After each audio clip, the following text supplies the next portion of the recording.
Ya, baik. Selamat datang, selamat sore. Assalamualaikum warahmatullahi wabarakatuh. Sebelumnya perkenalkan, nama saya Merantini Brastanti. Saya hari ini ditugaskan atau diamanahi menjadi MC untuk acara Festival Bertumbuh hari ini. Nah, sebelumnya, sebelum mulai acara pada sore hari ini, alangkah baiknya kita semua berdoa menurut agama dan percaya masing-masing. Berdoa dipersilahkan.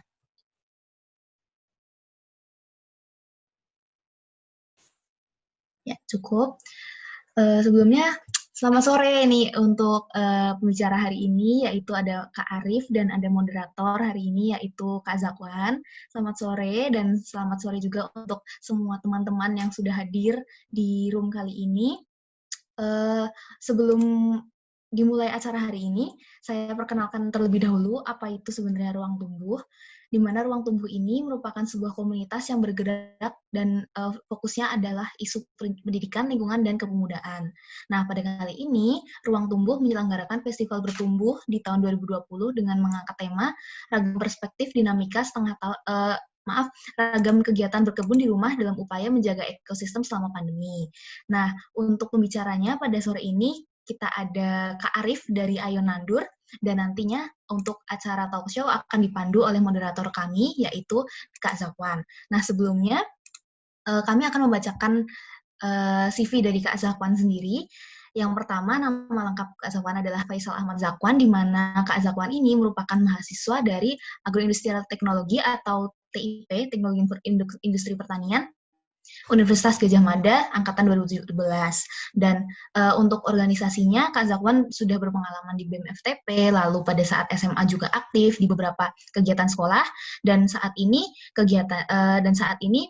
sedang menjalani semester berapa nih Kak Zakwan? Semester 5 ya? Semester 7. 7, Kak. Semester 7, oke. Nah, untuk selanjutnya, untuk kegiatan talk show yang akan kami lakukan pada sore hari ini, silahkan saya serahkan kepada Kak Zakwan sebagai moderator dan kepada Kak Arif sebagai pembicara. Silahkan, Kak. Oke, terima kasih Kak Merianti telah buka acara. Sebelumnya aku buka. Assalamualaikum warahmatullahi wabarakatuh. Selamat sore teman-teman. Semoga sehat selalu dimanapun teman-teman berada. Ya, pada sore hari ini kita dapat berkumpul di media daring, teman-teman.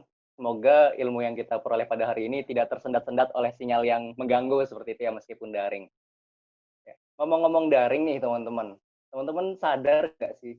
Kita di sini secara nggak sadar udah mau masuk bulan ke-8 nih, teman-teman. Sejak pemerintah mulai menetapkan penutupan untuk kampus-kampus, sekolah-sekolah, kantor-kantor, yang kemudian memaksa kita untuk terus berada di rumah dan beraktivitas secara daring.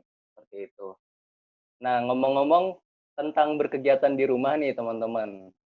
Nah, selama 8 bulan kemarin ini, masyarakat sama orang-orang ini mulai memunculkan kegiatan-kegiatan yang kreatif nih, teman-teman, buat mengisi waktunya di rumah masing-masing. Salah satunya adalah, iya, benar sekali. Ini mungkin ada yang jawab, cuma mic-nya nggak nyala.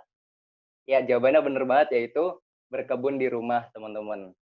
Nah, pada sore hari ini, sesi sharing session bersama Ruang Tumbuh, kita sudah dihadiri oleh pembicara kita, yaitu seorang CEO dari CV Ayo Nandur, yaitu sebuah usaha yang bergerak di bidang edukasi pertanian yang tujuannya adalah untuk mengajak masyarakat untuk kembali ke dunia pertanian. Kita sudah dihadiri oleh CEO-nya langsung nih, teman-teman, yaitu Mas Arif Rahman Hakim. Kita sapa dulu. Selamat sore, Mas Arif. Halo, selamat sore. Oke, sehat, Mas? Alhamdulillah sehat. Alhamdulillah. Suara aku jelas kan? Jelas, Mas, jelas. Oke, alhamdulillah. Oke, ini tanpa berlama-lama nih, Mas Arif. Langsung aja kepada Mas Arif. Aku silakan.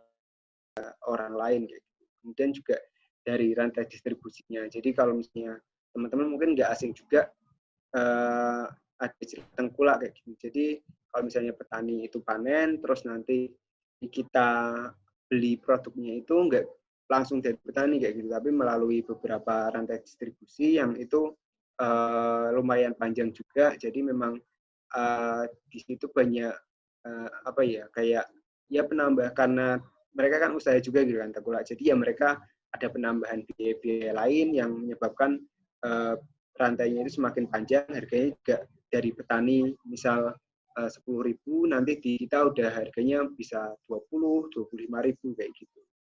Kemudian juga dari teknologi dan pengolahan juga. Jadi kalau mungkin petani ya selama ini kalau untuk teknologi ya mereka mungkin udah mulai bisa adaptasi gitu lah. Tapi kalau untuk pengolahan biasanya mereka masih menjual produk mereka itu dalam bentuk mentah gitu. Jadi masih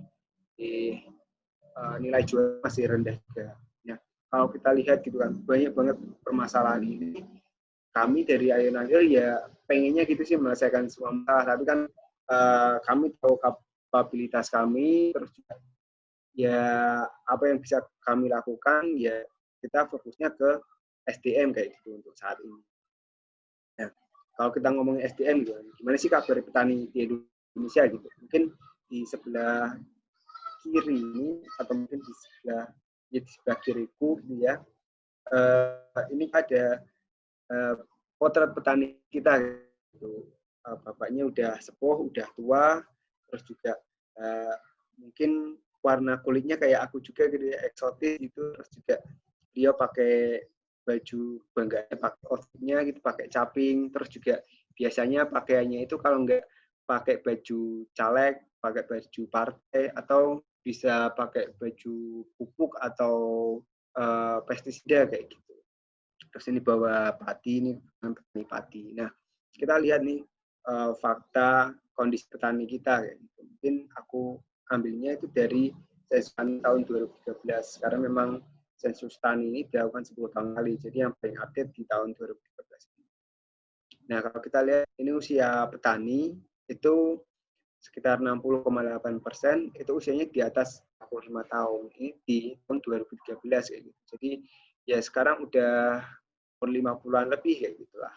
Terus dari segi pendidikannya juga 72,6% itu berpendidikan SD atau malah nggak lulus SD kayak gitu. Jadi memang mayoritas pendidikan mereka masih rendah kayak gitu. Tapi ya kami belajar banyak juga dari petani meskipun mereka dari segi pendidikannya mungkin masih belum memadai, tapi ya dari segi pengalamannya mereka sangat banyak gitu pengalaman dari segi bisnisnya, kemudian juga dari segi mereka dalam berjuang kayak gitu.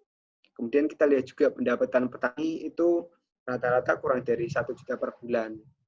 Mungkin ya banyak juga sih teman-teman petani-petani yang lain juga yang pendapatannya udah sampai mungkin bisa puluhan, bisa sampai ratusan juta juga kayak gitu. Tapi kalau kita lihat petani secara keseluruhan gitu rata-ratanya pendapatannya masih kurang dari 1 juta per bulan kayak gitu. Nah, ini yang bikin juga anak-anak mudanya ya nggak mau buat jadi petani gitu ya. Mereka pilih pekerjaan yang lebih layak, mereka pilih ya entah itu bekerja di pabrik atau kerja kantoran kayak gitu. Mungkin di desa-desa kayak gitu ya biasanya mereka milih untuk bekerja di kota dibandingkan mereka menjadi petani, melanjut jadi petani. Terus ini juga yang menjadi permasalahan juga itu jumlah petani itu turun 5 juta dalam 10 tahun terakhir. Jadi memang ya satu di regenerasinya itu masih berjalannya masih lambat, terus juga jumlah petani juga semakin menurun gitu. Entah mereka berganti pekerjaan atau alasan lainnya. Jadi ini jadi salah satu perhatian kami di Ayonandor.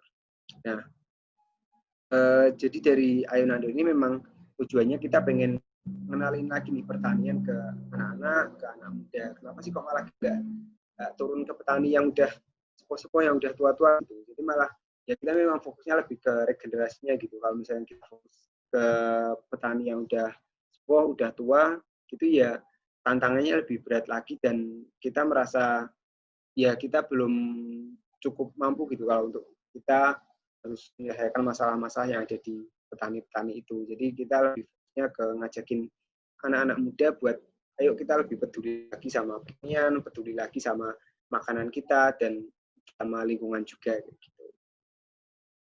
Nah, mungkin ini juga liatin sekilas juga gimana sih perjalanan padi yang biasanya kita makan gitu. Mungkin hampir semuanya gitulah. Kita makan padi setiap hari. Gitu. Jadi mungkin kalau kita lihatnya ya kita beli beras ya tinggal beli beras aja gitu. Kita nggak tahu gimana sih proses panjangnya kering dari petani, kemudian juga banyak orang yang terlibat juga kayak gitu. Nah ini di hari pertama itu bajak menggunakan traktor atau mungkin ada beberapa juga yang menggunakan sapi, kerbau kayak gitu. Kemudian padi itu ditanam di usia sekitar 14 sampai 20 harian biasanya. Kemudian dirawat, dipupuk, kemudian juga disiagi juga, terus ada pengairannya juga. Itu nanti di hari ke-100 itu udah mulai biji, kemudian sekitar 120 hari itu udah bisa dipanen. Kemudian setelah dipanen itu juga masih ada prosesnya lagi, dikeringkan, dijemur, kemudian juga nanti digiling di penggilingan padi, kemudian padi menjadi padi yang siap konsumsi kayak gitu, jadi beras kayak gitu. Nah, kemudian didistribusikan ke tempat penjualan di warung, kemudian juga di supermarket dan lain sebagainya, dan padinya itu bisa sampai di tempatnya kita kayak gitu. Nah, mungkin dari padi ini aku juga mau ini sih, kalau misalnya teman-teman tahu gitu ya, petani itu biasanya jualnya dalam bentuk gabah kering kayak gitu. Jadi dari gabah kering itu biasanya sekitar 5.000 per kilo. Nah dari gabah kering ini terus nanti digiling itu jadi biasanya sih jadi berapa ya? Ya pokoknya harganya itu sampai sekitar 10 ribuan sampai 12 ribuan gitu. Tapi harga 5.000 itu juga masih agak baru-baru ini memang udah ada ditetapin harga minimalnya kayak gitu. Tapi biasanya kalau dulu malah masih di angka 3.000, 4.000-an kayak gitu. Masih udah di angka 5.000 udah lumayan lah kalau di petani. Tapi petani ini nanggung juga resiko-resikonya juga kayak nanti entah itu ada gagal panen, entah diserang hama atau kena penyakit atau ada angin dan lain sebagainya. Terus juga nanti bisa jadi juga kalau di hasil pertanian yang lain itu bisa jadi harganya juga anjlok waktu panen raya kayak gitu. Nah untungnya kalau di padi sih memang udah ada harga batas minimumnya kayak gitu. Tapi memang masih ada juga yang dibelinya masih di bawah itu juga.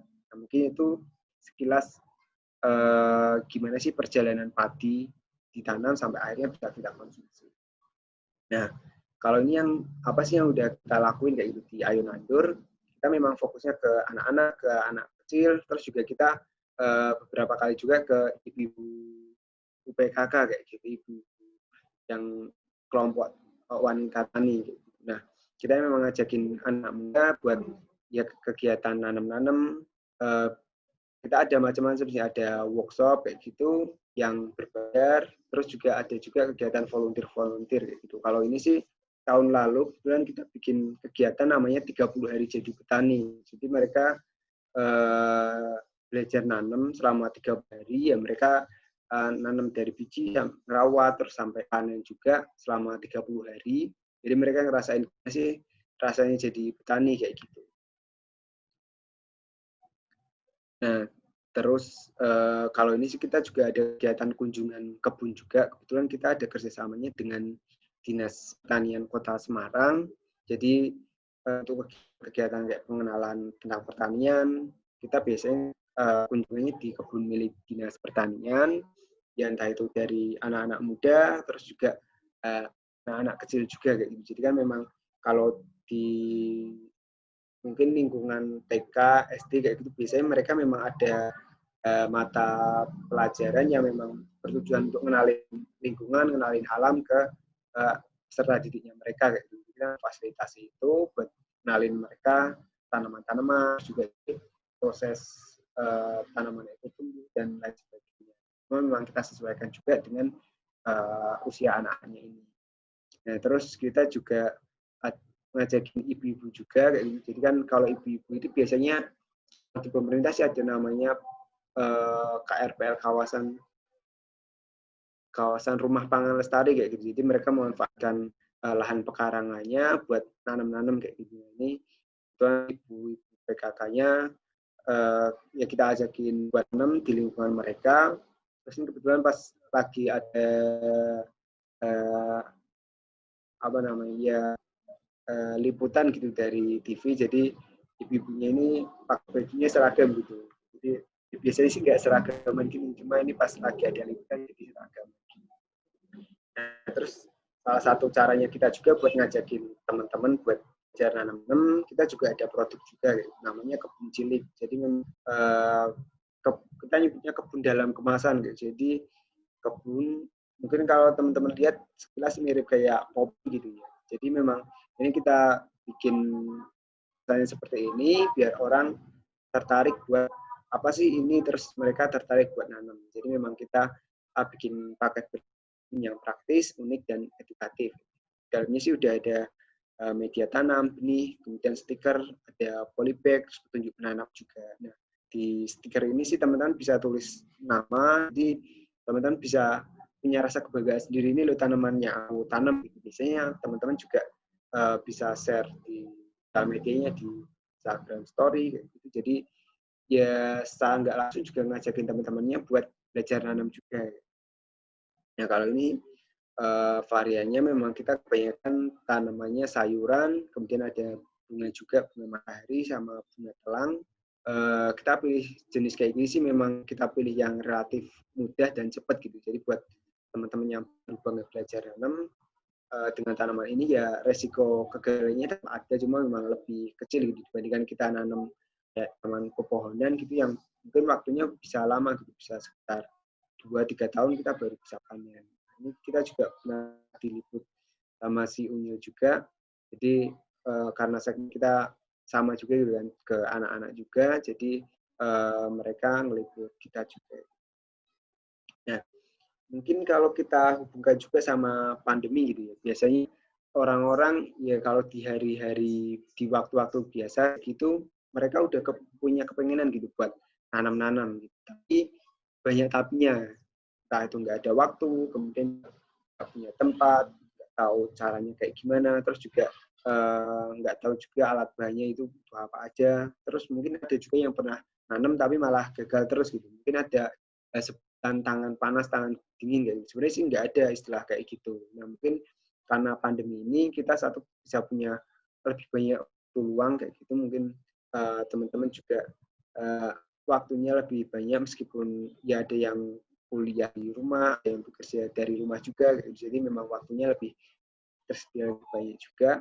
Terus tempat juga sih, tempat sih nggak masalah. Yang penting kita punya tempatnya itu dapat sinar matahari, itu tanaman bisa tumbuh di situ. Kalau misalnya nggak dapat pun kita bisa sesuaikan dengan jenis tanamannya yang nggak terlalu bercahaya matahari. Kemudian cara ini juga karena kita punya banyak waktu luang, kita sekarang lebih bisa cari-cari info juga, entah itu lewat YouTube atau artikel. Terus banyak juga teman-teman di tukang apa ya pekebun-pekebun yang lain gitu yang aktif di sosial medianya gitu. Jadi kita bisa lihat dari mereka, biasanya mereka juga share pengalaman-pengalaman mereka. Terus kalau misalnya kita bingung juga, biasanya mereka welcome juga sih kalau misalnya kita mau tanya ke mereka.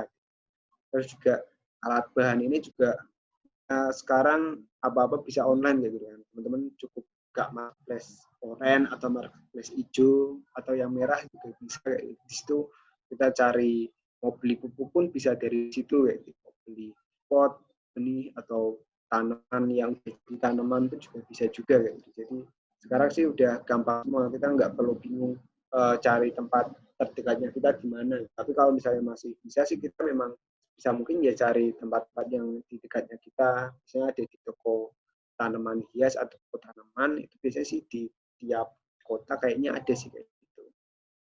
Terus kalau masalah gagal ini juga ya mungkin kita bisa coba lagi, atau mungkin kita bisa ganti tanamannya gitu, jenis tanamannya. Bisa jadi kegagalannya itu entah karena benihnya, entah karena lingkungannya juga, atau jadi sih karena faktor kitanya juga kayak gitu, entah lupa nyiram atau malah kebanyakan nyiram juga bisa jadi juga. Jadi ya selama pandemi ini jadi kesempatan kita buat memanfaatkan waktu luangnya kita buat hal yang bermanfaat kayak nanam-nanam ini. Dan banyak juga teman-teman yang awalnya nggak tertarik menanam kayak gitu muncul kesadarannya buat menanam kayak gitu. Apalagi ya sempat ini kan ada apa ya kayak ya kalau misalnya kita pandemi terus rantai distribusinya kan memang agak tersendat kayak gitu. Jadi sebenarnya kalau produksinya masih tetap banyak, memang distribusinya yang memang terhambat karena ada pemberlakuan PSBB dan lain sebagainya kayak gitu. Jadi kita lebih lagi bahwa oh ternyata ya yang kita butuhkan selama hidup ya salah satunya makanan ini. Jadi ya kita tetap pandemi atau enggak pandemi ya kita butuh makan. Salah satunya ya kita bisa produksi sendiri kayak gitu. Terus karena ini menjadi sebuah kebiasaan baru juga, sebenarnya ini banyak banget gitu manfaatnya dari kita berkebun di rumah kayak gitu. Satu tadi udah dijelasin bisa mengisi waktu luangnya kita gitu. Atau mungkin malah teman-teman yang masih sibuk juga kayak gitu, kita sebenarnya nggak waktu yang lama juga kok. Kita bisa cukup 5 menit aja itu bisa panen. Tapi 5 menitnya harus berkelanjutan gitu tiap hari. Gitu. Mungkin kalau kita lahannya ya sekitar mungkin 5-10 meter persegi kayak gitu 5 menit buat nyiram masih cukup kayak gitu lah. Jadi nggak butuh waktu yang lama juga kayak gitu. Mungkin yang bikin lama sih kayak kita duduk-duduk di sananya kayak gitu. Memang ya nyaman terus juga bisa merefresh otak kita, mata kita juga kayak gitu. Terus berkebun itu juga bisa jadi sarana olahraga juga. Ya kita nyangkul-nyangkul mungkin atau nyiram yang pakai gembor, ember itu kan juga angkat beban juga gitu. Jadi itu bisa buat kita keringetan. Apalagi kalau misalnya kita aktivitasnya pagi hari juga kita bisa menikmati cahaya matahari pagi juga gitu. Terus cara meditasi mungkin karena kita ya teman-teman anak-anak muda kayak gitu biasanya kita kalau fokus itu agak susah gitu kan kita sedikit-sedikit buka HP terganggu distraksi kayak gitu. Nah kalau kita berkebun ini kita bisa jadi belajar fokus juga kayak gitu. Meskipun kita melakukan gerakan kayak gitu tapi kita bisa belajar lebih fokus kayak kalau misalnya kita nanam ya kita fokus nanam aja terus kita lagi panen, kita lagi nyiram, gitu. Kita fokus ke apa yang kita lakukan. Gitu. Terus kita juga bisa melatih kesabaran dan tanggung jawab juga. Karena memang nanam itu nggak bisa instan hari ini nanam, besok udah bisa panen gitu. Jadi memang butuh waktu juga. Ya mungkin kalau yang cepat 3-4 mingguan itu kita udah bisa panen lah. Terus kita juga belajar tanggung jawab juga kalau misalnya kita nanam, ya kita berusaha buat ngerawat tanaman itu kayak gitu. Kalau misalnya ekosistemnya udah terbentuk sih mungkin untuk perawatannya sih kita nggak terlalu banyak gitu. Terus ini juga menjaga kesehatan fisik dan mental. Mungkin ini tadi juga dijelasin sebagai sarana buat kita berolahraga. Terus kalau mental ini ya satu kita lihat tanaman hijau-hijau kayak gitu kan refresh mata kita. Terus juga dari oksigen juga ketika kita berada di sekitar tanaman, itu kan kita bisa merasakan oksigen langsung kayak. Terus juga ada penelitian juga dari psikologi kayak gitu, psikologi. Jadi memang kalau kita berkebun itu misalnya ada bakteri Mycobacterium fase gitu. Jadi kalau misalnya kita menyentuh bakteri itu di tanah, kita bisa terangsang buat ya kita merasa lebih senang kayak gitu. Terus jadi kalau misalnya kita lagi mainan tanah kayak gitu kan memang ya nyenengin kan kita kembali di megang alam, kita kembali ya berinteraksi dengan alam. Terus ini juga bonusnya kita bisa mendapatkan ini teman-teman pangan yang lebih sehat. Ya. Jadi kan kita tahu gimana sih proses tanaman kita itu tumbuh, apa aja yang kita kasih ke tanaman itu. Jadi ya kita yakin kalau tanaman itu lebih menyehatkan, terus juga kita tahu prosesnya seperti apa. Nah terus mungkin itu tadi dijelasinnya manfaat buat kita gitu kan. Tapi sebenarnya ini juga bisa kita berkontribusi juga mewujudkan SDGs. Mungkin teman-teman ada yang udah sering dengar juga SDGs itu apa, mungkin aku jelasin sekelas juga gitu ya. SDGs ini jadi kesepakatan dari negara-negara di dunia itu buat ya mewujudin tujuan mereka membentuk ya pembangunan yang berkelanjutan kayak gitu. Di sini ada 17 tujuan dan mungkin ya ini saling berkaitan kayak gitu. Tapi mungkin ini aku bakal bahas beberapa aja sih yang berkaitan dengan pertanian, dengan berkebun kayak gitu. Sebenarnya sih bisa dikaitkan dengan semuanya kayak gitu, karena memang saling terkait semuanya sih. Nah mungkin kalau yang paling terkait ya dari yang SDGs nomor 2 itu zero hunger atau tanpa kelaparan. Jadi kalau teman-teman baca juga di dunia itu, yang pertama menghilangkan kelaparan, terus mencapai ketahanan pangan dan gizi yang baik, kemudian meningkatkan pertanian yang berkelanjutan. Jadi kan kalau misalnya teman-teman nih nanam di rumah teman-teman sendiri kayak gitu, satu teman-teman bisa mendapatkan pangan kalian sendiri, terus dari segi gizinya kayak gitu juga lebih baik juga karena biasanya ya, teman-teman nanamnya secara organik, terus juga tanamannya kalau bisa bermacam-macam kayak gitu. Jadi dari segi gizinya gitu lebih bermacam-macam juga. Terus juga meningkatkan pertanian berkelanjutan, kita nanamnya secara organik, secara alami kayak gitu, itu memperbaiki lingkungan, memperbaiki di tanah, terus kondisi ekosistem di jalan juga. Dan kedua itu SDGs nomor 13 climate action atau penanganan perubahan iklim. Jadi kalau kita ngomongin iklim itu kan ya terkait sama hutan, terus juga mungkin laut juga gitu. Tapi sebenarnya kita bisa melakukan perubahan-perubahan kecil, langkah kecil yang bisa kita lakukan dari rumah juga kayak gitu. Satu ya kalau kita nanam kayak gitu ya tanaman kan dia ngeluarin oksigen, terus juga mereka menyerap CO2 juga. Ya. Tapi kita tahu fakta juga kalau sebenarnya kalau oksigen di dunia itu lebih banyaknya malah dari alga, dari plankton di laut. Tapi ya kita bisa berkontribusi juga dari situ. Terus kalau misalnya kita nanam sendiri itu kan dari karbonnya atau distribusinya kayak gitu antar itu kan jadi lebih singkat kayak gitu. Mungkin kita ya namanya dari tanaman kita sendiri kayak gitu, nggak perlu transportasi untuk kita mendapatkan pangannya, akses pangannya itu. Mungkin yang kita beli ya kita cari di tempat yang terdekat, nggak perlu kita beli harus mungkin buah-buahan impor kayak gitu kan juga ya sebisa mungkin kita kurangi. Memang dari segi jejak karbonnya, misal apel dikirim dari Cina atau Amerika kayak gitu menggunakan pesawat atau kapal itu kan butuh bahan bakar yang banyak juga kayak gitu kan. Itu menimbulkan polusi juga. Nah kalau di Indonesia sendiri ada juga apel Malang kayak gitu. Bisa mungkin kita pilih di pangan lokal yang ada di Indonesia atau di sekitaran kita di tempat-tempat terdekatnya. Nah kemudian juga SDGs nomor 15 life on land, jadi ekosistem darat. Nah mungkin ini juga kaitannya sama hutan juga, terus juga lahan keanekaragaman hayati. Nah apa sih yang bisa kita lakukan dengan berkebun terkait dengan SDGs nomor 15 ini? Jadi kalau misalnya kita nanam, mungkin kita nanam, katanya kita ngerawat tanaman aja gitu kan. Padahal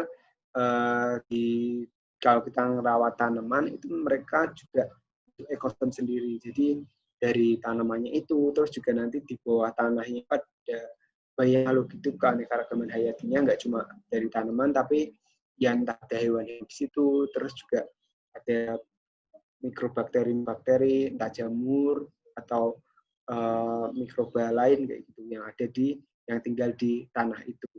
Terus kita nanam kan juga nggak cuma satu jenis, kan macam-macam juga ya. Jadi kita secara nggak langsung juga merawat keanekaragaman hayati itu. Jadi dengan kebun ini kita bisa berkontribusi di mewujudkan SDGs, baik itu di poin nomor 2 zero hunger, terus juga climate action, kemudian di poin 15 live online juga. Nah mungkin ini aku juga bakal jelasin juga sekilas gimana sih kita bisa berkebun yang berkelanjutan kayak gitu. Nah ini sih beberapa hal yang perlu kita perhatikan. Yang pertama, bahan yang kita perlukan itu ada media tanam sama bahan tanamnya. Proses budidayanya itu ada observasi, penanaman, perawatan, dan pemanenan. Nah ini sebenarnya kalau teman-teman mau langsung nanam gitu sih nggak apa-apa juga gitu. Tapi memang aku nyaranin kalau belum teman-teman nanam itu kalian observasi dulu nih di lingkungannya kalian gitu. Yang pertama dari kondisi kalian mau nanam di samping rumah kalian, di tanahnya kalian lihat dulu tanahnya itu seperti apa, apakah di situ tanahnya udah gembur atau belum, atau mungkin malah hanya bongkaran bangunan kayak gitu. Jadi dari situ nanti kalian bisa kondisikan, sesuaikan gitu. Kalau di situ udah subur ya kita bisa tinggal mungkin kita rapikan sedikit, terus kita bisa tanam indaka, masih banyak bongkaran-bongkaran bangunan kayak gitu, ya bisa kita ambil atau mungkin bisa juga kita tutup aja pakai tanah dan kompos juga kayak gitu. Kemudian dari segi airnya juga ini penting juga karena memang kalau kita misalnya mau nanam gitu kan ya untuk perawatannya kita butuh air gitu, buat nyiram. Jadi kita perhatikan juga apakah sumber airnya itu mudah atau enggak. Kalau misalnya agak susah itu ya kita harus ya mikir juga gimana sih biar di tempatnya kita nanam itu bisa mendapatkan akses air. Gitu. Terus yang kedua juga air itu dari kalau misalnya ini kan udah mau musim penghujan juga di tempat itu apa airnya kalau misalnya hujan apakah banjir atau enggak. Kalau misalnya banjir ya mungkin kita bisa buat kayak bedengan atau hulutan kayak gitu. Jadi tanahnya ditinggikan. Jadi kalau misalnya ada air waktu hujan itu nggak terlalu tergenang gitu lah tanamannya. Jadi masih aman. Terus dari segi cahaya juga. Sebenarnya sih kalau misalnya cahaya ini kita bisa menyesuaikan juga sih kalau misalnya jenis tanamannya kayak gitu. Nggak kalau kayak tanaman sayur-sayuran, terus sayuran buah itu memang kebanyakan ya memang dia suka cahaya penuh kayak gitu. Tapi kalau misalnya kita bisa nanamnya di bawah pohon gitu ya, teman-teman bisa coba kayak gitu. Tapi mungkin hasilnya bakal lebih lama atau mungkin ya kurang maksimal gitu dibandingkan yang dapat cahaya matahari itu. Tapi kita bisa cari-cari juga jenis tanaman yang memang sesuai dengan kondisi cahaya itu. Terus dari segi tujuan dan kebutuhannya kita juga. Kalau misalnya teman-teman nih, ini kan juga banyak juga yang nanamnya tanaman hias kayak gitu. Itu ya bagus juga kayak gitu. Jadi kalau tujuannya sih buat memperindah lingkungan kita atau rumah kita gitu ya teman-teman bisa pilih tanaman hias gitu. Tapi kalau misalnya teman-teman mau tanaman yang bisa dimakan, pilih tanaman pangan gitu. Terus sesuaikan juga dengan kebutuhannya kalian. Mungkin teman-teman sering bikin kolak gitu, teman-teman bisa nanam kayak daun pandan. Terus kalau misalnya teman sering ya bikin sayur-sayuran, mungkin pilihan sayur-sayuran daun itu juga banyak juga yang bisa kalian tanam. Terus untuk jenis tanamannya, ini biasanya kita rekomendasiin kayak kita bisa survei dulu di sekitar lingkungan kita lah, 1-3-5 kilometer sekitaran kita. Orang-orang itu nanamnya apa sih? Jadi kalau misalnya kita penasaran apakah tanaman A cocok di tempat kita atau enggak, kita bisa lihat di lingkungan kita. Kalau misalnya orang yang nanam itu berarti cocok juga di tempat kita. Enggak kayak mungkin kentang gitu. Dia kan memang khusus untuk di dataran tinggi. Kalau misalnya kita nanam di dataran rendah, mungkin dia bisa tumbuh kayak gitu, tapi umbinya bisa jadi kecil banget atau malah nggak ada umbinya. Jadi dia cuma tumbuh. Terus dari segi perkembangan tanamannya juga, kita juga harus tetap mantau juga sambil kita nyiram, kita lihat perkembangan tanamannya, entah itu dari di segi tanamnya itu, terus juga di lingkungannya ada hewan-hewan atau tanaman lain yang tumbuh di situ juga. Terus untuk media tanam, itu kita ada beberapa juga sih, kita sesuaikan dengan jenis tanamannya. Dan Kalau biasanya kita pakainya tanah kayak gitu, terus kalau mungkin teman-teman hidroponik itu juga biasanya mereka pakainya rock wool begini, jadi mirip kayak busa. Terus ada juga dia tanam arang juga. Kalau ini sih biasanya buat tanaman kayak anggrek kan dia butuh ya tempat yang berongga-rongga, jadi biasanya nanamnya pakai arang ini. Kalau tanah ini biasanya sih kita pakai beberapa campuran juga. Kalau misalnya kita pakai tanah aja gitu kan kita nggak tahu nih apakah si tanahnya itu nutrisinya udah bagus atau belum. Biasanya kita tambahkan pupuk organik padat, bisa kandang atau pupuk kompos. Pupuk kompos kalian juga bisa bikin sendiri juga dari bahan-bahan sisa di dapur, terus juga dari bahan dedaunan di kebun kayak juga bisa. Nah dari pupuk ini terus kita campur juga pakai sekam. Kalau aku sih biasanya pakai sekam bakar kayak gitu. Jadi ini kita campur aja, perbandingannya 1:1:1. Standarnya sih kayak gitu. Teman-teman bisa coba-coba juga perbandingan yang lain. Nah terus untuk bahan tanam itu ada macam-macam juga, bisa dari benih atau biji tanaman, terus juga stek dan batang, terus ada juga tanaman yang bisa ditanam dari tunasnya, juga yang dari umbi atau rimbangnya juga. Jadi ada banyak pilihannya kayak gitu. Nah ini juga ada beberapa jenis tanaman yang cukup recommended nih buat teman-teman kalau misalnya mau nanam di rumah. Gitu. Di sini juga ada perkiraan waktu panennya, bisa lebih cepat, bisa lebih lama juga tergantung kondisi lingkungan teman-teman. Kalau ini sih biasanya memang sayuran daun ini bisa panen usia ya 1 sampai 1,5 bulan itu udah bisa dipanen. Terus kalau sayuran buah itu bisa sampai 3-4 bulan baru dipanen. Juga kan sayuran. Nah, mungkin tadi aku sempat mention tanaman telang juga gitu kan. Nah, ini sih sebenarnya juga bisa dibilang ini sebenarnya tanaman liar kayak gitu. Jadi dia itu ya kayak tanaman liar merambat biasa, itu dia belum dimanfaatkan gitu. Tapi sekarang udah banyak dipakai juga itu buat minuman, terus juga bisa buat pewarna makanan juga. Nah ini mungkin gambaran juga dari perjalanan telang ini sampai bisa diolah kayak gitu. Benih, dia bentuknya sih mirip kayak ya polong-polongan gitu. Terus nanti kita tanam, mulai tumbuh jadi tanaman kecil, kita nyebutnya bibit kalau tanaman kecil ini. Terus nanti udah lumayan besar, kita pindah tanam ke tanah atau ke tempat yang lebih besar kayak gitu, jadi biar tumbuhnya lebih maksimal. Kalau telang ini juga dia tanamannya merambat sih, jadi ini kita rambatkan di pagar. Terus kalau bunga telang ini juga bisa dipanen tiap hari gitu. Jadi semakin kita panen, semakin dia lebih banyak bunganya juga. Terus ini kalau kita sih biasanya bikin minuman, terus kadang pernah nyoba juga dibikin nasi biru. Mungkin kalau di Malaysia, di Thailand itu udah banyak juga yang bikin nasi. Di kita nasi kuning kayak gitu, tapi di sana nasi biru. Jadi rasanya gurih juga, tapi warnanya biru. Ini teman-teman bisa coba juga.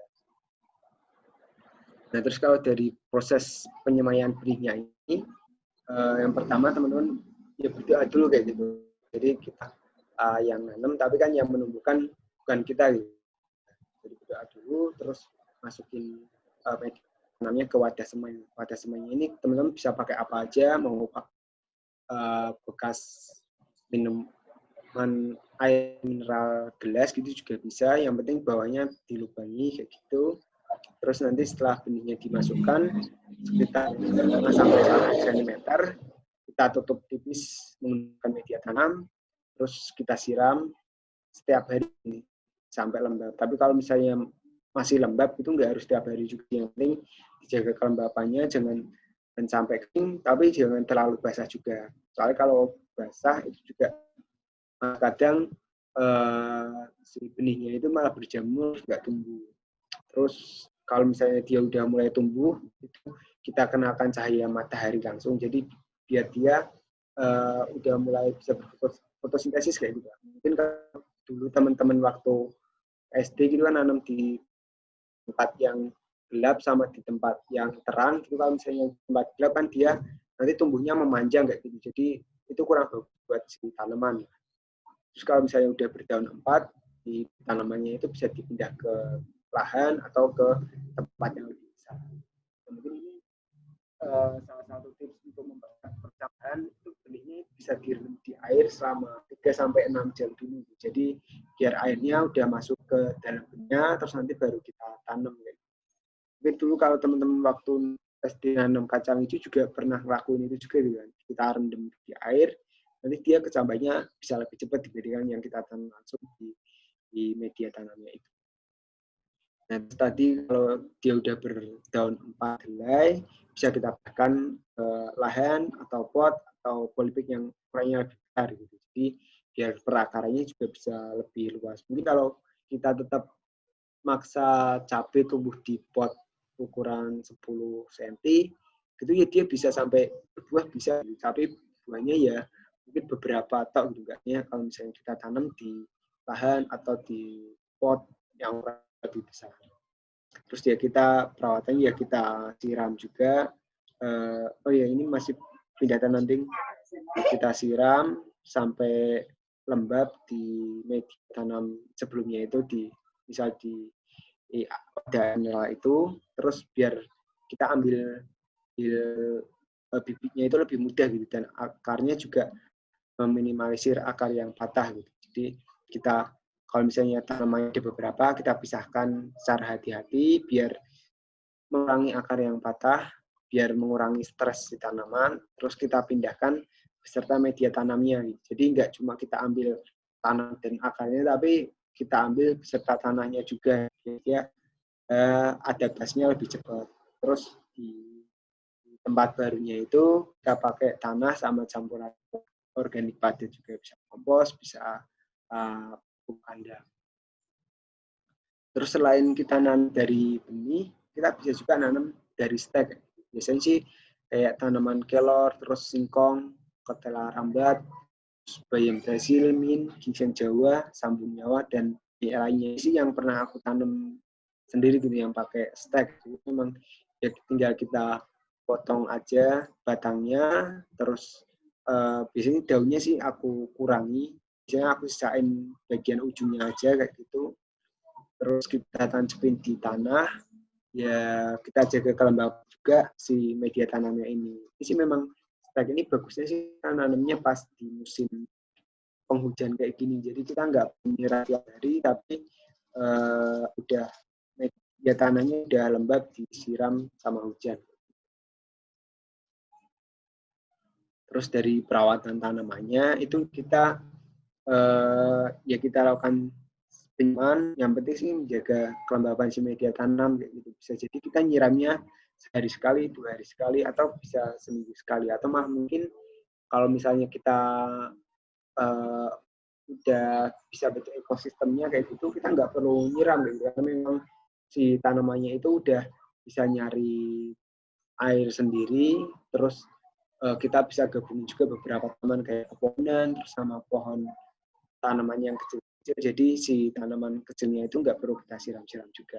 Terus kalau misalnya waktu di musim kemarau buat ngurangin penguapan, biasanya sih kita tutup pakai mulsa gitu. Jadi kalau teman-teman pernah lihat di lahan pertanian gitu ada plastik warnanya silver kayak gitu, nah itu namanya mulsa. Tapi kita sebisa mungkin pakai mulsanya yang organik aja, kita pakai dedaunan yang ada di kebun, kita taruh di atasnya aja, jadi satu kelembapan tanahnya itu bisa terjaga, kita bisa lebih hemat air. Terus di situ juga si daunnya itu nanti juga lama-lama jadi kompos juga, jadi itu buat nutrisi di tanahnya juga, buat nutrisi tanamannya juga. Terus untuk perawatnya juga ada pemupukan juga.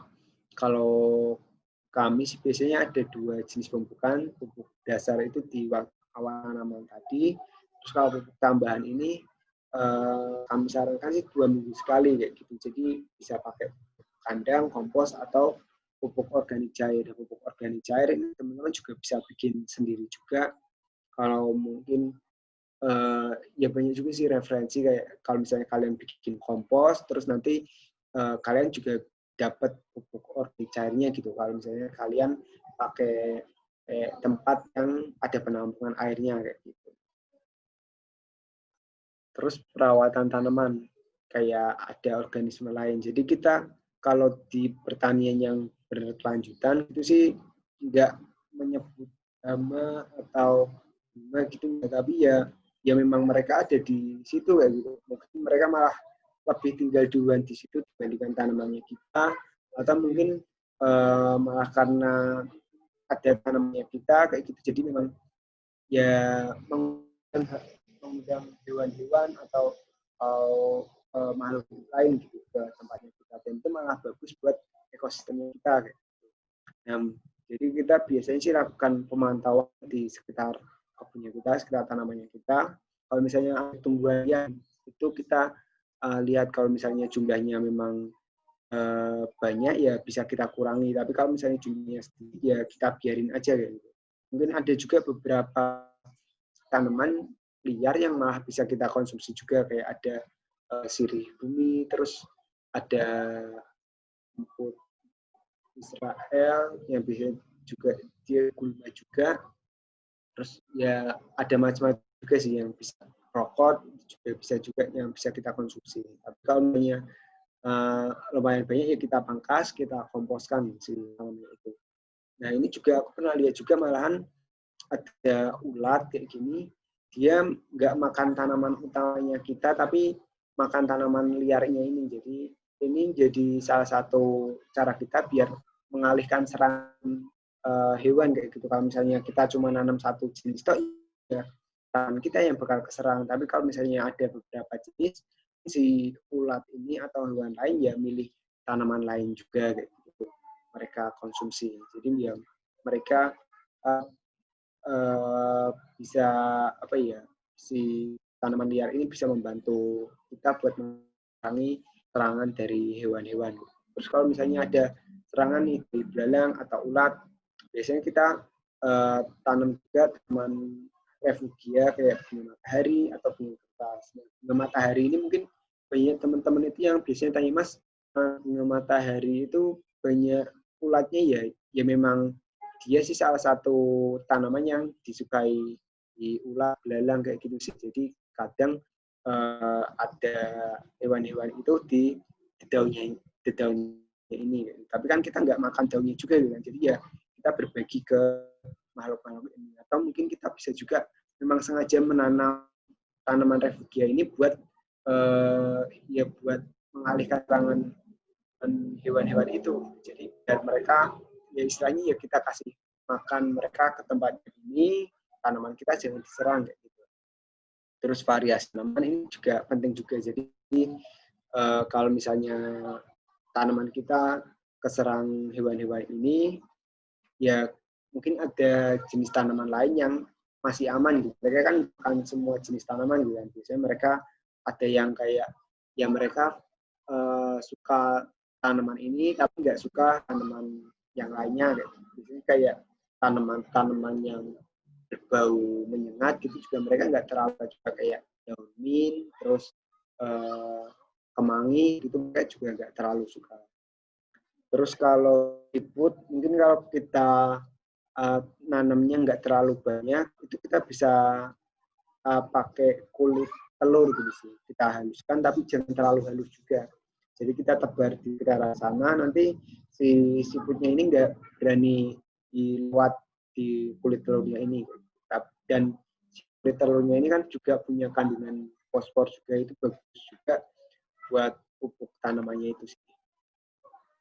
Nah, terus kalau untuk pemanenan, itu juga kita sesuaikan dengan jenis tanamannya. Ada yang kalau aku sih tanaman semusim, anual, terus ada juga yang tanaman tahunan juga, perennial, ada juga sih tanaman biennial juga yang biasanya bisa sampai 1-2 tahunan kayak gitu. Jadi kalau yang tanaman semusim ini sekali panen kayak si sawi Pak Coy ini, itu biasanya kita 1 kali panen yaitu udah selesai gitu kan. Karena kita tapi sebenarnya ini bisa juga sih kayak kita ambil dari daun yang paling bawah gitu, jadi dia tetap tumbuh. Tapi nanti kalau dia udah berbunga ya satu fasenya itu cuma satu kali musim aja gitu. Setelah itu ya kita nanam lagi. Tapi ada juga tanaman tahunan yang bisa kita panen berkali-kali. Biasanya sih memang kayak tanaman pepohonan kayak gitu, buah-buahan gitu kan kita tiap tahun bisa panen gitu kan. Kita nanamnya cukup sekali tapi kita bisa panennya setiap tahun gitu. Ada juga sih sayuran yang jenisnya tanaman-tanaman juga kayak ginseng Jawa atau bayam Brasil. Itu jadi kita bisa panen berkali-kali gitu. Kita petik daunnya, terus dia nanti tumbuh lagi. Dan biasanya kan kalau berkebun ini yang laku ya orang-orang yang sudah sepuh gitu kan. Yang mereka ya pensiun, mereka buat waktu luangnya. Tapi ya nggak ada salahnya juga kita melakukan hal itu juga. Memang ya berkebun banyak manfaatnya gitu. Mungkin mbah-mbah ini juga apa ya, kalau misalnya mereka kembali ke waktu mungkin mereka mungkin salah satunya ya pengen belajar berkebun juga gitu. Mungkin ini ada pesan juga dari mbah-mbah ini. Yang pertama kita harus sabar, terus juga semangat belajar juga dan terus mencoba gitu. Selamat menanam buat teman-teman semua. Mungkin itu aja dari aku. Terima kasih. Mungkin teman kalau misalnya ada yang mau didiskusikan setelah ini bisa, atau teman-teman juga bisa mengikuti kami di sosial media kami di Instagram di ayu.nandur, kemudian ada kontak WhatsApp kami juga, ada website kami, terus ada channel YouTube kami juga. Yang mungkin itu aja. Aku kembaliin ke moderator. Monggo Mas. Oke, luar biasa sekali nih materi dari Mas Arif ya. Mulai dari manfaat berkebun di rumah ketika pandemi, terus kemudian pentingnya menjadi petani, kemudian manfaat dampak dari berkebun di rumah itu terhadap lingkungan, sampai tips-tips praktik ketika kita bertani di rumah, seperti itu. Ini sebenarnya banyak banget yang relate sih Mas sama aku nih Mas. Karena aku pribadi juga hobi juga buat berkebun. Sebenarnya udah hobi dari kecil kayak gitu. Cuma karena apa namanya, ya alasan sibuk lah, kuliah gitu kan, akhirnya nggak sempat, terus kemudian ketemu pandemi, akhirnya menyempatkan lagi gitu, ada waktu, oh cobalah nanam lagi kayak gitu, belajar lagi. Dan emang kalau aku pribadi sih Mas, jujur sih kalau dari berkebun itu emang banyak manfaat sih Mas, kayak apa namanya, mulai dari ngilangin stres gitu kan, abis kuliah terus nengok kebun lagi tuh kayak seger lagi gitu kan, capek jenuh kuliah online terus, ngeliat laptop terus ngeliat pindah yang hijau-hijau tuh langsung fresh lagi, seger lagi. Oke, ini teman-teman kalau ada yang ingin bertanya atau ada yang ingin diskusi silakan bisa lewat kolom chat. Oke, ini ada pertanyaan nih Mas Arif, ada pertanyaan dari kolom chat dari Kak Emma Nurhikma. Assalamualaikum warahmatullahi wabarakatuh. Terima kasih atas kesempatan yang telah diberikan kepada saya. Baik, langsung saja. Adapun pertanyaan saya, bagaimana upaya pemerintah terkait Omnibus Law yang mengancam keberlangsungan pemerintah? Wah, ini terkait ini ya Mas, apa namanya, kebijakan yang kemarin lagi anget-angetnya nih Mas. Kira-kira dampaknya ke petani itu, ke pertanian itu seperti apa ini Mas? Monggo Mas. Nah, mungkin ini sih yang pertama disclaimer dulu ya, ini aku belum baca juga RUU-nya itu kayak gimana gitu kan. Terakhir kan udah lot sih yang 812 halaman kayak gitu. Cuma katanya ada perubahan lagi setelah di pemerintah jadi 1000 halaman gitu kan. Jadi aduh ini mau baca tapi kok masih berubah lagi. Jadi agak malas juga gitu. Tapi memang satu, kalau aku lihat sih dari segi ya lingkungan gitu kan, dari teman-teman ya yang aktivis lingkungan itu memang mereka ya pastinya mereka udah baca gitu lah. Mereka udah baca kayak gimana sih UU-nya ini, Omnibus Law ini, Citaker ini. Jadi memang ya satu, kalau di segi kan kayak lahan di masyarakat adat kayak gitu memang jadi lebih rawan kayak gitu, karena memang ya kayak sekarang kan dengan kebijakan yang sekarang masih ada pun kayak gitu ya, masalah agraria kayak gitu memang ya sering terjadi kayak gitu, entah itu digusur buat pembangunan bandara, pembangunan tol dan lain sebagainya, padahal dari masyarakatnya itu menolak untuk pembangunan kayak gitu kan.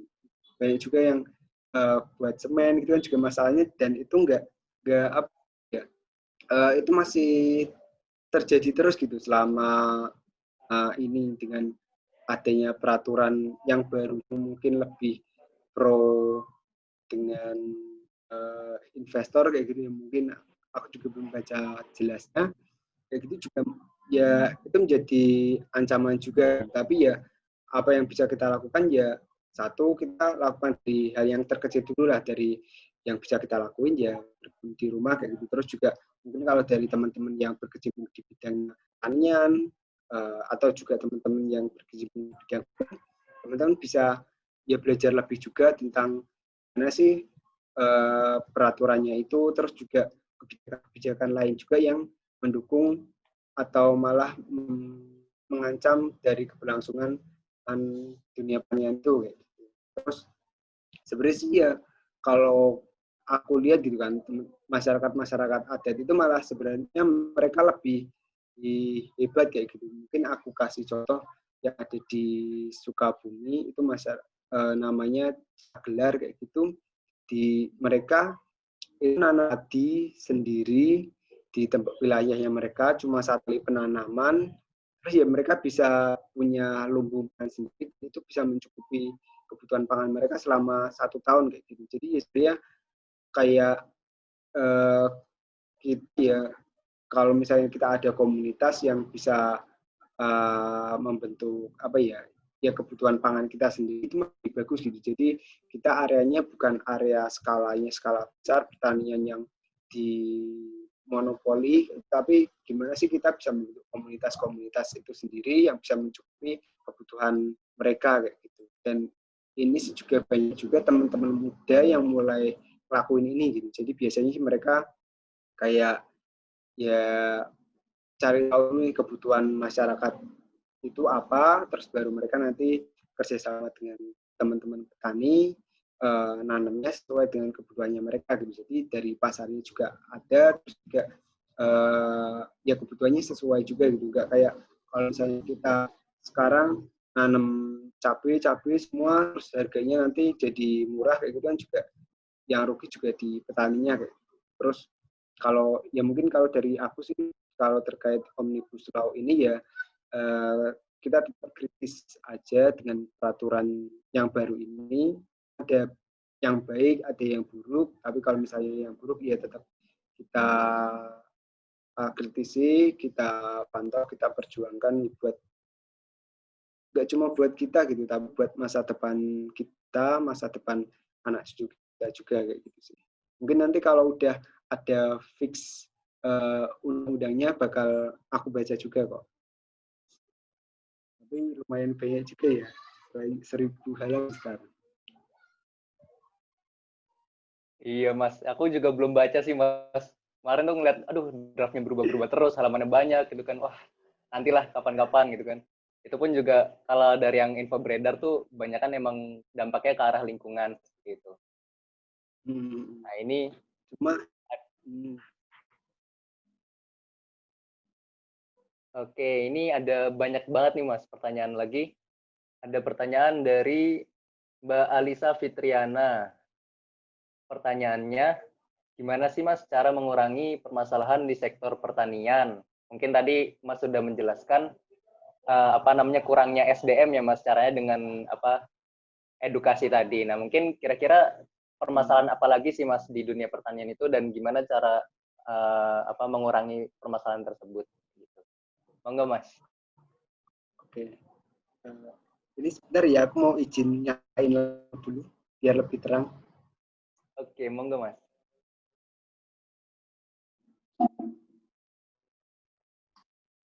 Wih.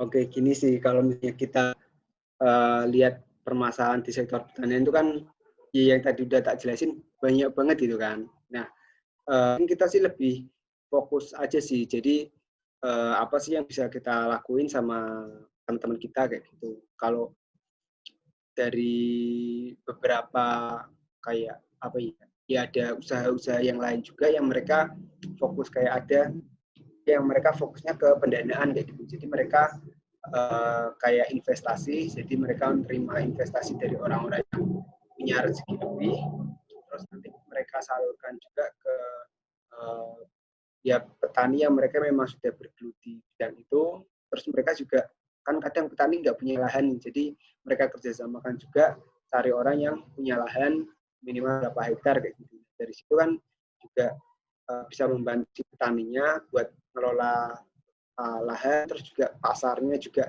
sudah dicarikan juga, dan dari segi manajemennya juga lebih bagus kayak gitu. Kalau misalnya ada ada pihak ketiga itu yang membantu mereka gitu kan. Kalau petani memang dari segi manajemen terus juga dari segi catatan keuangan kayak gitu kan ya mereka jarang sih yang bikin catatan keuangan, mereka memakainya apa aja kayak gitu agak jarang sih.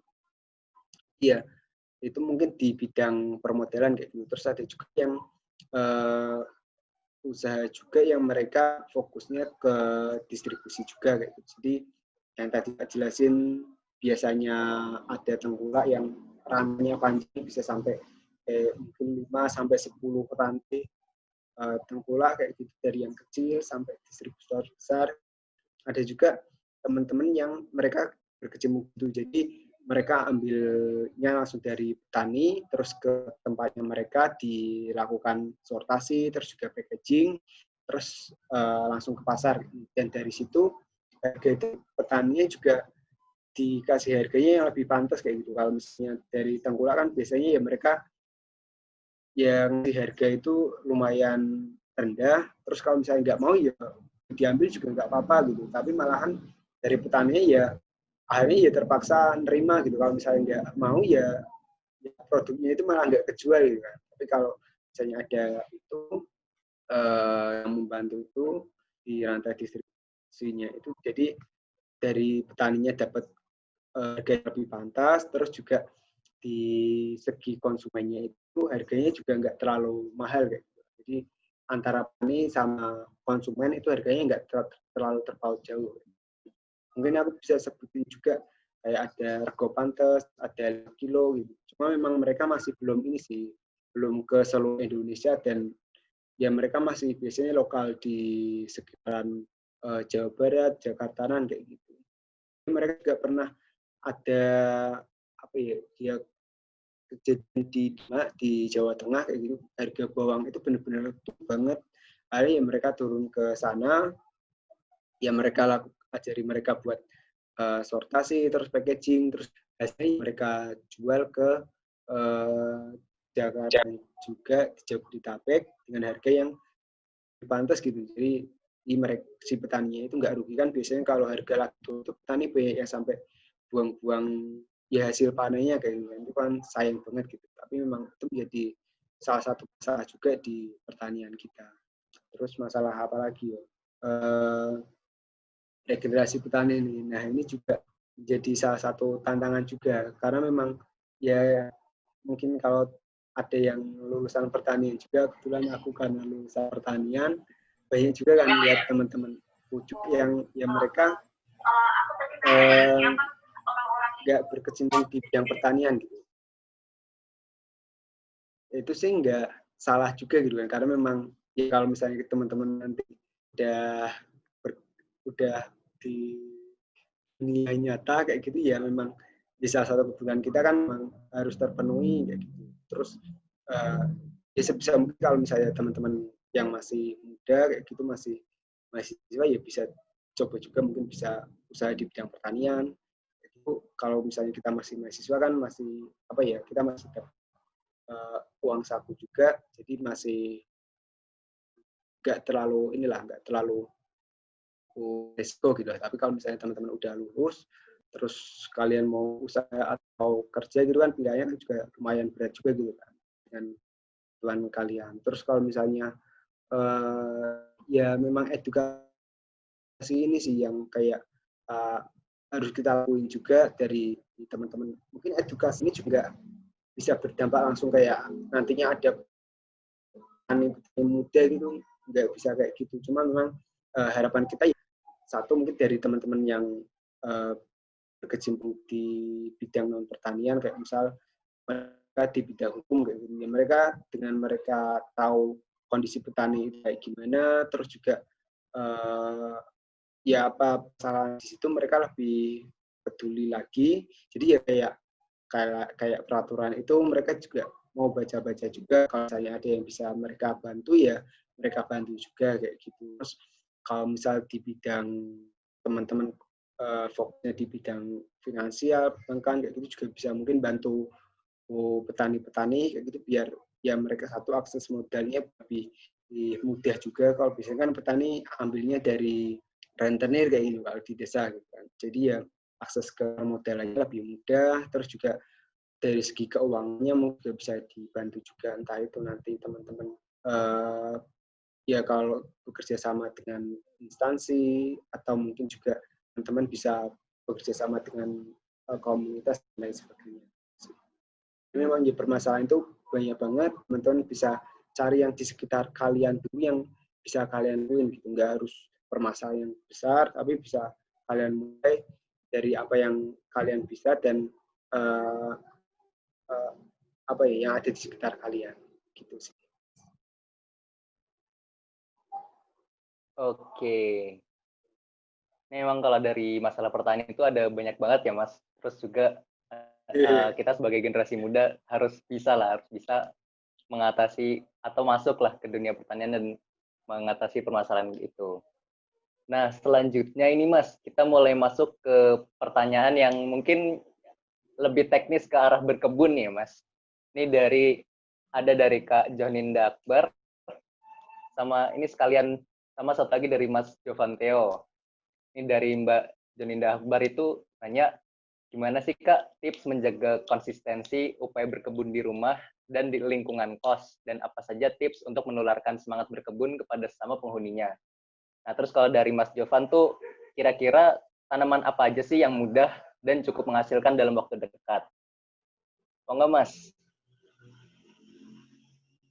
Oke.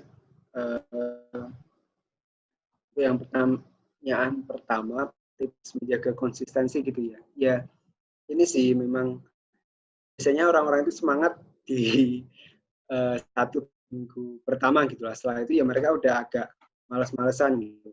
Nah mungkin ya memang harus kita bangun habitnya sih. Jadi kayak kita nyiram tiap pagi atau tiap sore kita tentuin kayak gitu. Misal 5 menit di sore hari gitu.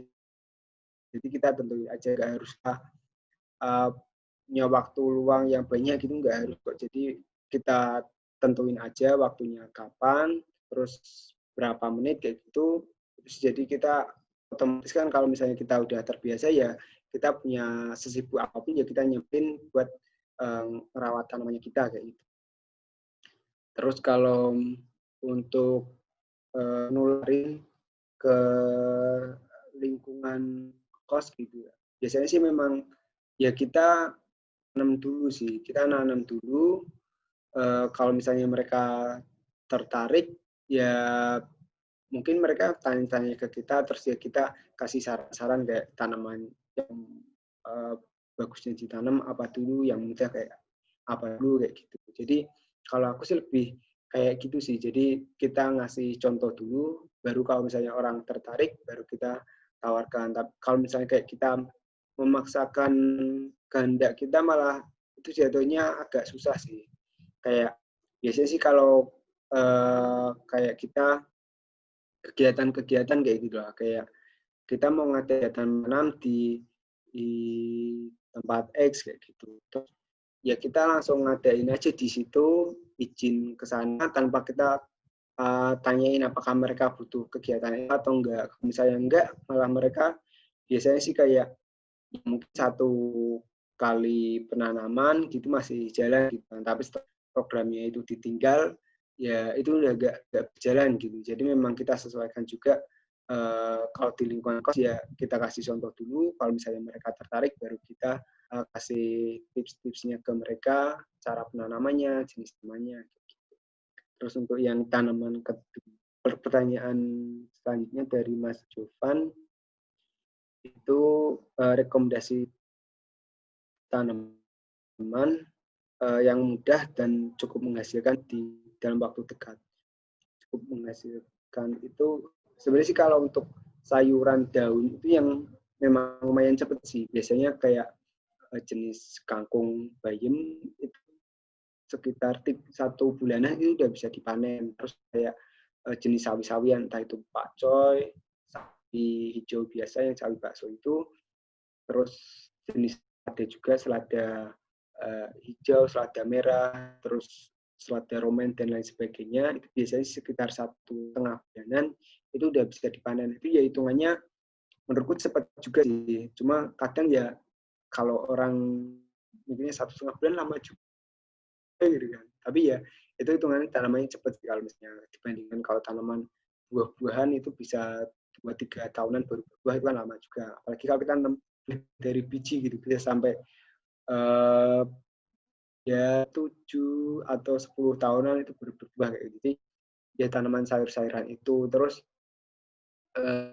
kalau yang tadi aku sebutin juga kayak tanaman ginseng Jawa, terus ada juga tanaman tambung Jawa, itu juga bisa kita tanam cepat juga sih. Dan itu kita nanamnya cuma di stek, ditancepin aja, itu bisa kita panen. Terus ya mungkin itu sih beberapa rekomendasi yang aku saranin. Waktunya cepat, terus juga perawatannya nggak terlalu susah juga. Oke. Aku tadi ini ya sedikit menilik tadi jawabannya Mas Arif. Kita ngasih contoh dulu buat di kos, terus abis itu baru nanti kita ngelihat reaksi dari teman-teman itu gimana, kira-kira tertarik baru kita bimbing. Ini sebenarnya pernah aku lakuin juga Mas waktu dulu iseng kan, sekitar tahun lalu kalau nggak salah pas aku masih di kos yang lama, itu tuh aku coba iseng lah, aku nanam sawi di botol-botol kecil gitu, terus aku siram gitu kan setiap hari, terus lama-lama ada yang lihat gitu kan, ditanya ini apa Mas? Sawi Mas. Oh iya, terus habis itu mulai tertarik ngobrol-ngobrol, walaupun cuma sebatas ngobrol tapi oh ternyata aku bisa ngasih insight lah buat sekitar kayak gitu. Oke, ini ada pertanyaan lagi nih Mas dari Mbak Ismira Lutfiana. Izin bertanya Mas, gimana sih Kak cara atau kiat-kiat khusus dari Kakak dalam menjaga kapasitas tukar kation? Luar biasa. Kapasitas tukar, gimana caranya menjaga KTK untuk menjaga pertumbuhan dan perkembangan tumbuhan agar terus maksimal meskipun dalam media tanam yang berbeda-beda. Wah, ini luar biasa sekali ini pertanyaannya. Ini Mbak Ismira ini mahasiswa biologi Untirta ini, kebetulan teman SMA saya. Monggo Mas, silakan. Mahasiswa apa Mas tadi? Mahasiswa biologi di Untirta. Oh keren. Aku udah agak kalau untuk pelajaran kayak gini. Dulu sih pernah belajar juga ada kuliah namanya ilmu tanah kayak gitu kan. Jadi belajar juga kapasitas tukar kation. Terus tapi mungkin agak lupa sih kapasitas tukar kation itu apa. Cuma nggak asing sih kalau dari istilahnya kayak gitu. Jadi mungkin kalau untuk pertanyaan ini sih aku mungkin ya minta maaf gitu ya, nggak bisa jauh. Buat PR aku aja gitu lah, nggak apa-apa. Mungkin malah Mas Jakwan tahu jawabannya. Wah, Mas. Kebetulan aku juga nggak asing sih Mas sama KTK, cuma ya kayak pernah belajar, cuma kayak kapan ya, SMA kayaknya belum gitu kan. Kuliah juga udah lama banget pasti. Mungkin itu buat ya PR juga sih. Dulu aku belajar itu di semester 2 sih, udah lama banget. Iya sama Mas, udah lama banget, udah lupa. Ntar bisalah baca-baca lagi. Iya, nanti kalau udah nemu jawabannya mungkin bisa sharing-sharing lagi. Oke. Ini ada pertanyaan lagi nih Mas dari Kak Sodikin. Oke, mau tanya Kak, biasanya kalau berkebun di awal-awal itu semangatnya masih ada, tapi kalau di tengah jalan kemudian tanamannya mati pasti rasanya males untuk lanjutin. Nah, kira-kira ada nggak sih Mas solusi atau cara yang dilakukan agar semangat berkebun tetap ada dan bisa menikmati hasil tanamannya? Oh enggak Mas?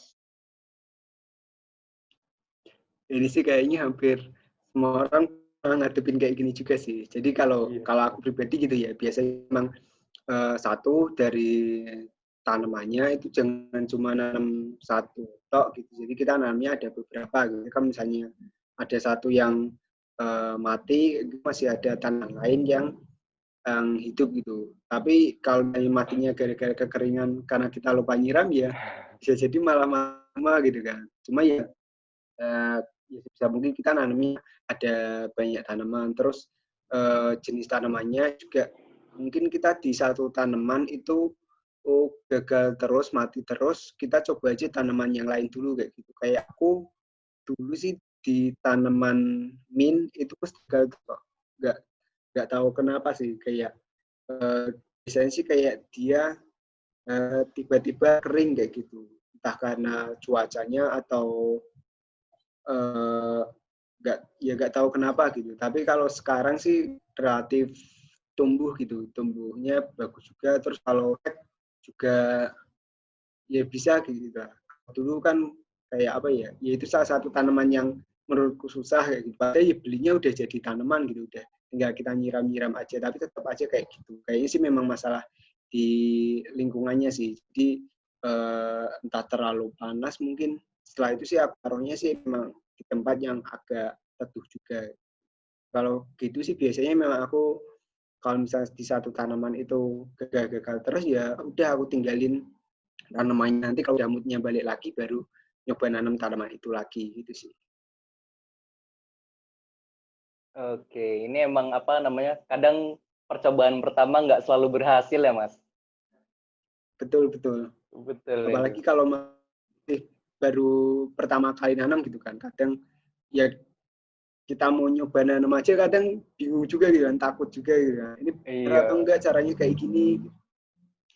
Yang penting dicoba dulu, terus ya kita sambil belajar juga misalnya kita gagalnya karena apa sih, kalau misalnya dari segi mungkin ya ada serangan hama penyakit apa gitu ya kita bisa cari-cari tahu juga gimana sih tanamnya. Terus kalau misalnya kesalahannya ya karena di hanya lupa nyiram, mungkin ya kita bisa ya satu kita bangun kebiasaan kita buat jadwal kayak gitu. Terus kalau enggak ya kita bikin mungkin yang agak mahal ya kita bikin penyiraman otomatis kayak gitu juga bisa juga gitu kan. Oke. Oke, ini ada satu pertanyaan lagi nih Mas. Mungkin pertanyaan terakhir ya Mas, berhubung waktu sudah cukup sore. Terakhir dari Mas Sais Abdul.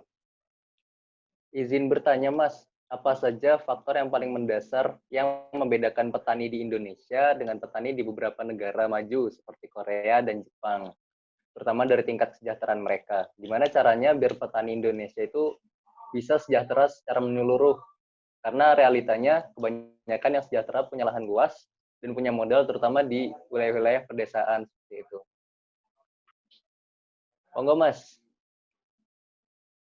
Oke, mungkin ya kebetulan sih aku belum pernah ke Korea, Jepang dan lain-lain. Doain ya bisa ke sana kayak gitu. Tapi mungkin kalau aku setauku kayak gitu. Ya. Kalau misalnya kenapa sih kok petani-petani di luar negeri itu bisa lebih sejahtera, bahkan kalau kita lihat itu kan salah satu orang yang kaya gitu ya mereka yang jadi petani kayak gitu kalau di luar negeri. Nah itu yang pertama dari segi ya kebijakan kayak gitu, memang di sana kebijakan tentang tanah ini lebih bagus kayak gitu. Biasanya memang saat entah itu ada apa ya subsidi harga kayak gitu. Jadi di petaninya itu kalau kita kan disubsidi itu yang disubsidi pupuk gitu kan. Jadi kalau pupuk kan yang dapat uangnya kayak gitu ya perusahaan pupuknya. Tapi kalau di luar negeri itu yang disubsidi ya hasil pertaniannya gitu. Jadi misal si petani harganya 10.000 dari pemerintah ngasih subsidi di 2.000 ya nanti masuknya ke 2.000-nya itu ke petaninya gitu. Jadi nanti konsumennya ya tetap belinya di harga 8.000 kayak gitu. Jadi kan kalau misalnya kayak gitu kan daya belinya masyarakat atau biasanya sih kalau untuk yang ekspornya kayak gitu. Jadi kita ekspor ke negara X itu harganya bisa lebih terjangkau dibandingkan harga jual yang ada di negara kita kayak gitu kan. Misalnya kita lihat ya kayak beras gitu lah, padahal kita juga menghasilkan beras yang banyak, tapi kita masih impor juga dari Filipina kayak gitu. Terus buah-buahan kita juga masih impor juga dari Thailand, dari Cina, Amerika dan lain sebagainya. Padahal di kita produknya ada juga, kualitasnya bagus juga, cuma memang mungkin dari harganya kayak gitu kita kalah saing kayak gitu. Terus kalau dari skalanya juga, mereka kan skalanya memang skala, ya bisa dibilang skala industri juga skala besar kayak gitu. Jadi mereka lahannya nggak ada yang kayak di Indonesia, lahannya cuma 0, berapa hektar gitu kan terlalu sedikit ya. Jadi memang kalau di Indonesia sih mungkin bisa dilakukannya ya kayak bentuk koperasi-koperasi pertanian gitu. Cuma memang di kita koperasinya itu kayak masih belum terlalu jalan gitu lah, cuma sekedar koperasi yang bisa biar dapat bantuan gitu, tapi belum kayak mereka. Harusnya kan kalau koperasi itu mungkin bisa aku kasih contoh ya koperasi pengolahan kopi kayak gitulah. Jadi pabrik kopi, koperasi itu yang punya si petani-petaninya itu, petani-petani kopi, mereka punya pabrik sendiri dari uangnya mereka itu. Terus nanti kan mereka jual kopinya itu ya di pabriknya itu. Terus ya mereka dapat keuntungan dari penjualan kopinya itu. Terus juga nanti perusahaannya itu kan jual hasil kopi yang udah jadi ke pasar, ya nanti keuntungan juga bisa didapat sama si petani itu ya. Itu salah satu bentuk koperasi yang harusnya ada di kita kayak gitu. Cuma kalau sekarang kan koperasi banyaknya memang di koperasi simpan pinjam, tapi bisa mungkin koperasinya itu ke lebih koperasi yang produktif kayak gitu. Entah itu di bagian pengolahan atau mungkin dari penyedia sarana produksi kayak gitu juga bisa. Jadi petaninya nggak cuma dapat keuntungan dari hasil taninya mereka, tapi dari koperasinya itu yang ya mereka juga nyetor hasilnya ke sana, atau mungkin mereka beli di sarana produksinya di sana juga, jadi ya keuntungannya balik juga ke petani. Terus kalau realitanya memang itu yang biasanya yang punya lahan yang luas, yang punya modal kayak gitu yang ya bisa apa ya bisa lebih sejahtera kayak gitu. Tapi ya kalau misalnya petani-petani yang kecil itu ya mungkin salah satu caranya ya bentuk koperasi itu kayak gitu. Ya apa ya, sebenarnya ya kalau kayak gitu sih memang budaya kayak gitu sih udah ada kan di Indonesia kayak gitu. Mereka budaya gotong royong, cuma memang agak susah juga kalau misalnya kita memaksakan itu ke petaninya. Biasanya ya harusnya dari petaninya itu punya inisiatif sendiri, akhirnya ya bisa bergerak. Tapi ya bisa kita anak-anak muda juga bisa main ke petani, atau mungkin kita malah jadi petani di situ, terus kita bikin koperasi dan lain sebagainya gitu, mungkin bisa membantu juga buat bikin kesejahteraan petani. Mungkin sih kalau dari aku. Oke, mungkin kalau aku rangkum sedikit ini ya, apa namanya, cara salah satu mengatasinya itu adalah dengan membangun kelembagaan di masyarakat itu sendiri ya Mas, yang lebih kuat dan berbasis koperasi seperti itu. Oh, ini terakhir nih Mas, terakhir masih ada satu pertanyaan lagi dari Kak Mutia. Izin bertanya Kak, boleh minta tips dan triknya Kak buat mulai manfaatin lahan kosong di rumah gimana ya Kak? Ini mungkin sekalian closing statement ya Mas dari Mas Arif. Monggo Mas, silakan. Oke, nah ini kalau punya lahan kosong, kalau lahan kan biasanya ya lumayan luas gitulah. Ya mungkin tadi sih udah beberapa aku jelasin juga, kayak kita amati dulu, observasi dulu di lahannya itu kayak gimana, kayak misalnya di situ udah ada pohon banyak yang besar-besar ya, mungkin kita bisa pilih tanaman yang bisa tumbuh di sekitar pohon-pohon itu, jadi nggak terlalu butuh cahaya. Atau kalau misalnya kita pengen tanam tanaman A, B, C kayak gitu, dan itu butuh cahaya yang banyak, ya mungkin kita bisa kurangi pepohonan yang udah ada di situ sih. Jadi kita rapikan lagi atau kita pindah di pohon-pohonnya itu. Jadi ya kita sesuaikan lagi sama kondisi lahannya itu. Terus dari segi tanahnya juga kita suburkan lagi. Terus ya kita mulai mungkin nggak harus di tempat yang luas dulu. Mungkin kalau misalnya lahannya ada 100 meter persegi kayak gitu, kita dulu di 10 meter persegi dulu gitu nggak apa-apa, kita juga segitu dulu. Kalau misalnya berhasil, kita perluas lagi.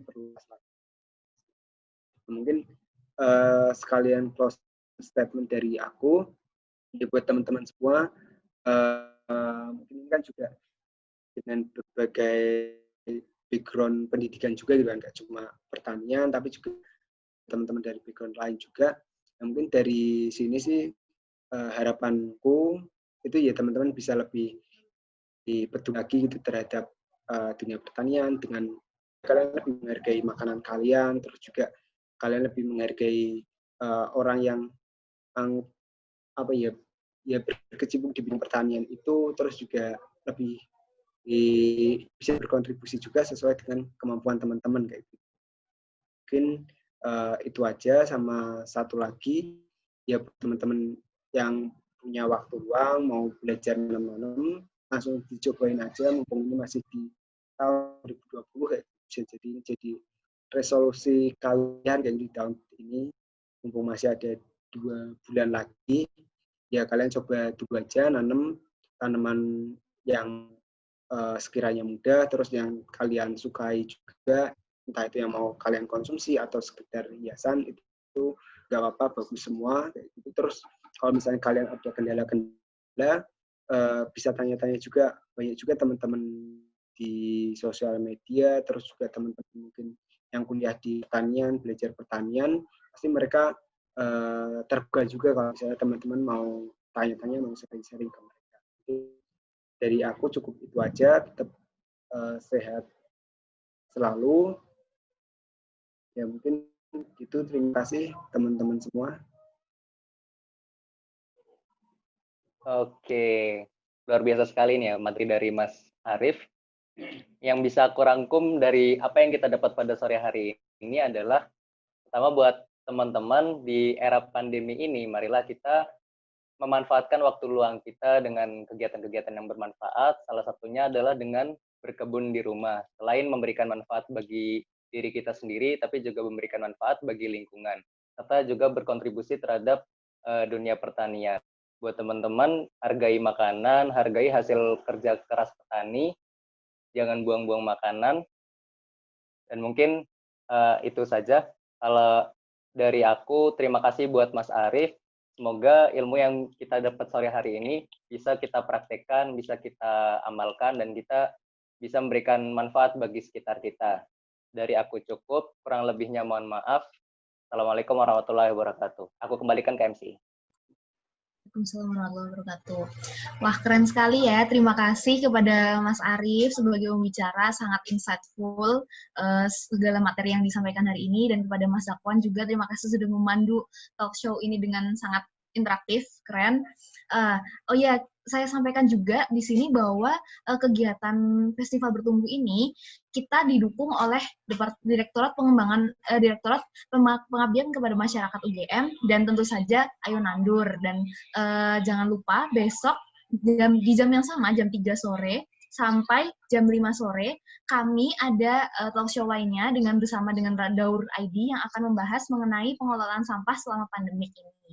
Nah, terima kasih kepada teman-teman seluruh peserta Nah, sebelum saya akhiri, kita foto dulu nih kayaknya ya. Enakan kita foto dulu, on cam dulu semuanya. Ayo mari teman-teman, mbak-mbak, mas-mas semuanya kita on cam dulu. Kita akan capture, minta tolong dari operator nanti jangan lupa di capture ya. Oke, siap-siap. Saya pandu dari sini ya teman-teman. Nah. Oke, belum semuanya nih. Ada Mas Elul, ada Mbak Joninda, ada Mbak Afla, Mbak Ani, Mbak Nafahani, Mas Musadat, Mbak Resti, Mbak Alisa, dan Mbak Laila. Oke. Bentar, kita tunggu. Mbak Emma, juga Mbak Alisa.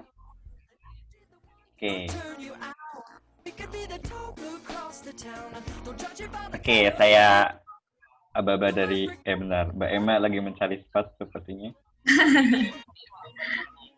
Oke, sebelumnya terima kasih banyak ya teman-teman semuanya sudah hadir pada talk show kali ini. Saya mengucapkan dari perwakilan panitia, teman-teman terima kasih. Oke, saya hitung untuk fotonya 1, 2, 3. Oke, sekali lagi 1, 2, 3. Kayak bebas. 1, 2, 3. Oke, terima kasih teman-teman. Terima kasih operator dan terima kasih kepada teman-teman semua. Dengan berakhirnya talk show hari ini, maka saya sebagai MC pamit undur diri. Terima kasih atas kehadirannya. Wassalamualaikum warahmatullahi wabarakatuh. Jangan lupa ikut di talk show besok jam 3 sore. See you.